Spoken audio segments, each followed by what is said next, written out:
এদেশ আমার, এদেশে আমি জন্মগ্রহণ করেছি। এদেশ নিয়ে কেউ ছিনিমিনি করবে, এটা যে হোক আমরা সহ্য করব না।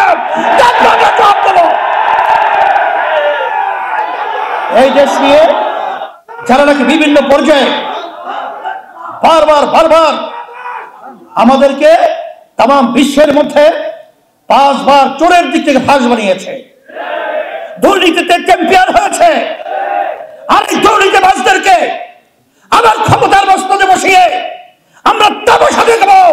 এটা বাংলাদেশের জনগণ সহ্য করবে না, ফ্যাসিস্টদেরকে ক্ষমতা যেতে দেওয়া হবে না।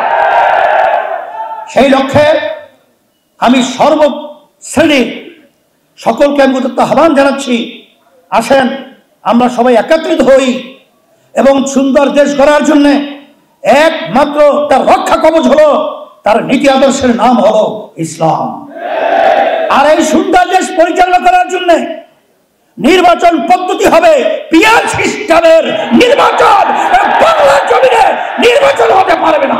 দেশের আসলে আওয়ামী লীগ সরকারটা মূলত ভারতেরই সরকার ছিল, কারণ তাদের সমস্ত কার্যক্রমগুলো ভারতের স্বার্থ রক্ষার জন্য আমরা লক্ষ্য করেছি। আমার দেশের স্বার্থের লক্ষ্য তাদের মাধ্যমে আমরা তেমন একটা দেখি নাই। এরপরে বর্তমানে যে চলছে, আমি সেদিনকারও বলেছিলাম, আজকেও বলছি যে বর্তমানে যে অন্তর্বর্তীকালীন সরকার রয়েছে তারা কিন্তু আমাদের এই ছাত্র জনতা অভ্যুত্থান যে 5ই আগস্ট বাংলাদেশে হলো, সেখানে হাজার হাজার মায়ের কোল খালি হলো, হাজার হাজার আমার ভাইয়েরা, আমার ছাত্ররা পঙ্গু হয়ে গেল, চক্ষু হারালো, এখনো মায়ের কান্না বন্ধ হয় নাই। কিন্তু তখন আমরা দেখছি এই সরকার তো অগোছালো অবস্থায় তারা দেশ পরিচালনার দায়িত্ব পালন করতেছে। সেখানে আমাদের দায়িত্ব কর্তব্য, তাদের ভুল ত্রুটি থাকতেই পারে, আমাদের দায়িত্ব কর্তব্য হলো সহযোগিতা পরামর্শ।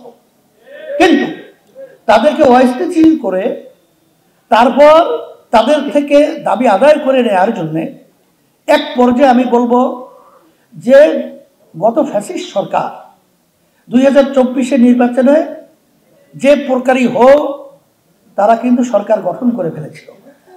তারা তো 5 বছর মেয়াদে ছিল, কথা ঠিক না? এখন পর্যন্ত 3 মাস 4 মাস যেতে পারে না। এর ভিতরে আমাদের যে তাড়াহুড়া, এর মাধ্যমে কিন্তু এই সরকার সুন্দরভাবে দেশ পরিচালনার যে সুস্থভাবে দায়িত্ব পালন করবে, এটা অনেক অংশে কিন্তু আমি বলবো ব্যাহত হয়েছে। এবং এর মাধ্যমে কি হলো, বারবার ফ্যাসিস্টের দোসররা সর্বত্র সব জায়গায় কিন্তু তারা কিন্তু ঘাপটি মেরে বসে আছে। সুযোগ পাবে দেশের ছবল মারবে, সেই ছবলে আমাদের দেশকে অশান্তি করার জন্য বিভিন্ন প্রক্রিয়ায় তারা কিন্তু তাণ্ডব চালিয়েছে। আল্লাহর রহমতে তারা কিন্তু তাদের তাণ্ডব বাস্তবায়ন করতে পারে না। আসেন, ব্যবসা করতে হলে পুঁজির দরকার, আপনারা পুঁজি বাড়াবেন না আর ব্যবসায় খুব ভালো লাভ হবে, এটা অকল্পনীয়, সম্ভব নয়।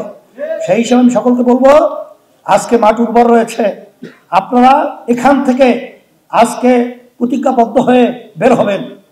যে আমি গেছিলাম বাগেরহাটে, সেখানে একজন আমাকে বলতেছে, হুজুর একটা কিনে জানি কি করে নিয়ে আসে ফাইলের ভিতরে একা 1600-র মতো সদস্য একা বানাইছে ইসলামী আন্দোলনের পক্ষে।